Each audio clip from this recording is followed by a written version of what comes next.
समय की गति भविष्य की दिशा में होती है, पर तुम और तुम्हारा समय रहना इसके गति को अपने मानसिक बौनेपन की वजह से उलट रहे हो, पर सोच रहे हो कि तुम समय से आगे हो।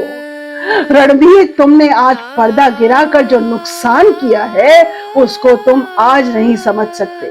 रणबीर अल्हाबादिया यानी बियर बाइसेप, तुमने अभी थोड़े दिन पहले इंडिया गॉट लेटेंट में एक विभत्स बयान दिया है।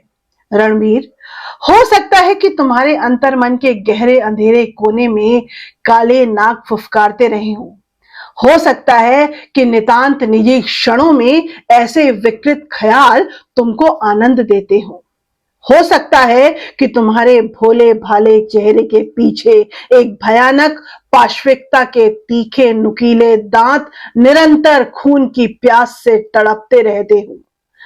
पर अगर ऐसा है तो वो तुम्हारा निजी आकाश है, निजी जीवन है, उसके तुम मालिक हो, उसके तुम दास हो। वहां तुम क्या करते हो क्या नहीं, इससे हमें सरोकार नहीं। पर इस बार तुमने गलत ये कर दिया कि तुमने पर्दा उठा दिया और इस पर्दे के उठने के साथ उसके पीछे खड़े काले नाग ने सारा विष वमन कर दिया। सारी सड़ांध मारती पार्श्विकता की बेशर्म उल्टी तुमने सरेआम कर दी। हो सकता है रणबीर कि तुम पश्चिम की उन्मुक्त आजाद ख्याल मानसिकता के कायल हो सकता है कि जिनका तुमने जिक्र किया ऐसी क्रीड़ाएं तुम्हारे लिए सामान्य हो, पर तुम्हारा अपराध यह है कि तुम्हारे इस समाज में माता पिता और बच्चों के बीच के पवित्र रिश्ते को 3 सेकंड के बयान में चिंदी चिंदी कर उड़ा दिया। और मानो ये काफी नहीं था कि उसके बाद तुम और तुम्हारे दोस्तों ने उस बात को दोहराते हुए बेशर्म, भद्दे और घिनौने अट्टहास ऐसे लगाए मानो उस बयान से टपकते रस की कोई बूंद तुम्हारे लबों से छूट ना जाए। अगर तुम ना होते तो शायद कोई बात ना थी, पर तुम तो तुम हो। भारत की आबादी के हर 6 में से 1 नागरिक तुम्हारा फॉलोअर है, उसमें से कुछ अभी वयस्क भी नहीं है। तुम जब कुछ कहते हो तो वो करोड़ों लोग सुनते और दर्ज करते हैं। तुम्हारे इस बयान ने एक असामान्य, अस्वीकार्य, बेहुदा और जहरीली बात के ऊपर से पर्दा उठा दिया है। तुमने सारी शर्म और हया ताक पर रखते हुए आंखों की शर्म का पर्दा उतार दिया। यह पर्दा एक बार उतर गया तो उतर गया। रणबीर, तुमने जो कर दिया है उसे अब वापस नहीं किया जा सकता। रणबीर, तुमने एक लम्हे में खता की है, पर इसकी सजा समाज सदियों तक भुगतेगा। ये मैं इसलिए कह रही हूं क्योंकि कुछ समय पहले इसी तरह कुछ बेशर्म यूट्यूब वीडियोस ने गाली गलौज और इंसान के नितांत निजी संबंधों को पब्लिक के बीच चटकारे ले लेकर उछालना शुरू किया था। फिर चाहे वो बीबी की वाइन्स हो या तन्मय भट्ट का AIB, या फिर ऐसी ही स्वतंत्रता के नाम पर परोसी जा रही गंदी, घटिया, शर्मनाक और विभत्स कंटेंट। उन्होंने भी कुछ पर्दे उठा लिए थे। उस समय भी ये डिबेट चली थी कि क्या ये बात ठीक है, पर बाद में तो सब नॉर्मलाइज हो गया और अब हर दूसरा यूट्यूबर ऐसा कंटेंट बना रहा है। शर्म का पर्दा एक बार गिर गया तो गिर गया। जिस चीज को पर्दे के पीछे रहना चाहिए था उसे सबके सामने उधेड़ कर तुमने और तुम जैसों ने ये सोचा कि समाज परिपक्व हो रहा है, मैच्योर हो रहा है। कितना हास्यास्पद है ये। जिस नंगेपन को उधेड़ कर तुम और तुम जैसे लोग पेश कर रहे हो वो आधुनिक समाज ही नहीं बल्कि एक आदिम और पाषाण युग के आदमी की बात है। रणबीर, तुमने और तुम जैसों ने समाज को बेड़ियों से स्वतंत्र नहीं किया है। तुम जैसों ने दरअसल उन मजबूत रस्सियों को ही तोड़ दिया है जिनसे समाज बनता है। समय की गति भविष्य की दिशा में होती है, पर तुम और तुम्हारा समय रहना इसके गति को अपने मानसिक बौनेपन की वजह से उलट रहे हो, पर सोच रहे हो कि तुम समय से आगे हो। रणबीर, तुमने आज पर्दा गिराकर जो नुकसान किया है उसको तुम आज नहीं समझ सकते। पाषाण काल में नग्न और अर्धनग्न अवस्था में घूमने वाले पशुवत समाज से आधुनिक समाज तक इंसान की यात्रा बहुत लंबी थी। नैतिकता के प्रतिमान एक दो दिनों में नहीं बने थे, इनमें वर्षों लगे थे और खरबों कुर्बानियां हुई होंगी। इंसान ने इतिहास का सबसे कमजोर जीव होते हुए भी ब्रह्मांड पर जो आधिपत्य जमाया है वो बर्बर मनुष्य से सभ्य मनुष्य की यात्रा का ही परिणाम है। और इसी यात्रा में मनुष्य ने पशुवत, नृशंस, भोग विलासोन्मुखी, क्रोधासिक्त, स्वार्थी मानसिकता से आगे बढ़कर अपने अंदर के जहर को छुपाकर समाज का निर्माण किया और तुम आज जो हो उसी समाज का नतीजा हो। अति आधुनिकता के नाम पर व्यक्त स्वतंत्रता को सर चढ़ाकर पूजने वाले तुम भूल जाते हो कि तुम आज समाज की चूल्हे हिलाने का स्वप्न देख पा रहे हो तो वो इसलिए क्योंकि उस समाज ने ही ये शक्ति तुमको दी है, वरना तुम क्या और तुम्हारी बिसात क्या। अगर समाज ना होता तो एक गली में घूमते श्वान से पार पा जाए ये शक्ति भी मनुष्य में नहीं। इसी समाज से शक्ति पाते हो और इसी समाज की जड़ों में मट्ठा डालते हो। रणबीर, तन्मय, बीबी, समय रहना, ये समाज तुम्हारा बनाया नहीं है। तुम खुशकिस्मत हो कि इस समाज में पैदा हुए हो। तुमको ये मुफ्त भेंट में मिला है, इसलिए इस समाज में तुम्हारे अधिकार भी तुम्हारी किस्मत से तुम्हें मिले हैं, वरना उन अधिकारों के लिए तुमने किया ही क्या है।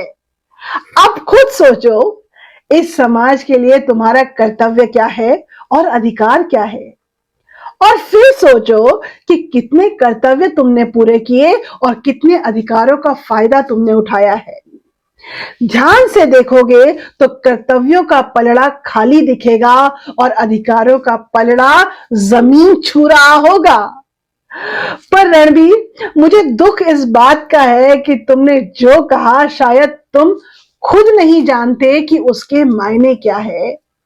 ना तब जानते थे जब कहा और ना अब जानते हो। आज भी मन ही मन तुम कह रहे होगे कि कितना असहनशील समाज है। मुझे लगता नहीं कि कोई अपराध बोध तुम्हें होगा, क्योंकि ना तो तुम दार्शनिक हो, ना इतिहासकार हो, ना साहित्यकार हो, ना एक अच्छे इंजीनियर, ना एक अच्छे सामाजिक प्राणी। अगर तुमने बयान के बाद कहा होता कि जो कहा वो ठीक है और उसके पीछे सशक्त तर्क दिए होते तो भी मैं ये मान लेती कि चलो तुम्हारे पास अपने विचार तो हैं, गलत ही सही। पर कैसा दुर्भाग्य है इस देश का कि इस देश की 1/6 आबादी जिसकी फॉलोअर है उसे पता ही नहीं कि वो क्या कह रहा है। कैसा दुर्भाग्य है इस देश का कि कैसे कैसे काबिल, जागरूक, प्रेरणादायी नौजवान और नवयुवतियां यूट्यूब पर एक व्यू के लिए तरस जाते होंगे, पर तुम जैसे कुछ मठाधीशों ने सोशल मीडिया को बंधक बना रखा है। कैसा दुर्भाग्य है इस देश का कि कुछ बेहुदा मानसिक बौने इसके बौद्धिक आकाश की सीमा तय कर रहे हैं। दुर्भाग्य, दुर्भाग्य, दुर्भाग्य। कैसा छिछोरा मजाक होता है जब तुम 4 ढकोसलेबाज बेहुदा अल्पज्ञ नमूनों को बैठाकर हमारी वैदिक और सनातन परंपरा का बाजारीकरण करके सस्ते में बेचते हो। कैसी महान और पवित्र परंपरा रही है मां भारती की और कैसी दुर्गति तुम अपने पॉडकास्ट में करते हो। वैदिक ज्ञान परंपरा समय और विरक्त श्रद्धा मांगती है। वैदिक ज्ञान परंपरा समर्पण और अनुशासन मांगती है। वैदिक ज्ञान परंपरा चिंतन, मनन और निधिध्यासन मांगती है। गहरे हृदय में हर भारतीय इस ज्ञान परंपरा के महत्व को स्वीकारता है और नमन करता है, पर उसके पास इतनी क्षमता और शक्ति नहीं कि वो उस ज्ञान को साध सके। ऐसे में तुम और तुम्हारे जैसे सेल्समैन उस परंपरा के नाम पर जो कचरा बेच रहे हो वो बिक रहा है। आम इंसान भोला होता है, अपने तामझाम और बजाईकरण की ब्रांडिंग की शक्ति से उसे सम्मोहित करके वैदिक परंपरा के नाम पर चूरन बेच रहे हो तुम लोग। इसलिए मैंने कहा दुर्भाग्य दुर्भाग्य दुर्भाग्य। खैर रणबीर, मेरा ये वीडियो शायद ही तुम तक पहुंचे, पर शायद कुछ और युवाओं तक तो पहुंच ही जाएगा। मैं चाहती हूं कि तुम्हारे इस बयान का घनघोर विरोध हो, तुम्हारा घनघोर विरोध हो, तुम्हारी मानसिकता और विचारधारा का घनघोर विरोध हो, और तुम जैसे समझे कि तुमने क्या कर डाला। मैं नहीं चाहती कि तुम डरो, मैं चाहती हूं कि तुम जैसे लोग जागे और शर्मिंदा महसूस करें कि इस महान अविनाशी ज्ञान परंपरा उद्दत लहरों में तुम जैसे तो क्षणभंगुर भी नहीं हो। तुम बनाते रहो ये कंटेंट, मिलते रहे तुमको व्यूज, पर हर पल हर क्षण तुम्हें ये बात कुरेदती रहे कि कैसा अपराध तुम लोग कर रहे हो। याद रखना, जीवन बहुत लंबा होता है और उससे भी लंबा होता है जीवन मरण का चक्र। अगर समझ सको तो समझो भगवान बुद्ध के शब्द, 3 भाषाओं में कहूंगी, वै धम्मा संखारा अपमादेन संपादित। सारे पदार्थ क्षयशील हैं, अप्रमाद के साथ परिश्रम करो। Decay is inherent in all compounding things. Work out your own salvation with diligence. और हाँ रणबीर, एक बात और, ये तो रही नैतिकता की बात, इसे तो तुम शायद हंसी में उड़ा दो। कहां तुम और कहां नैतिकता। नैतिकता की तुम्हारी महानता के सामने बिसाती क्या। पर याद रहे, अनैतिकता के साथ तुमने इस बयान से एक गंभीर अपराध भी किया है, उस पर अगले वीडियो में।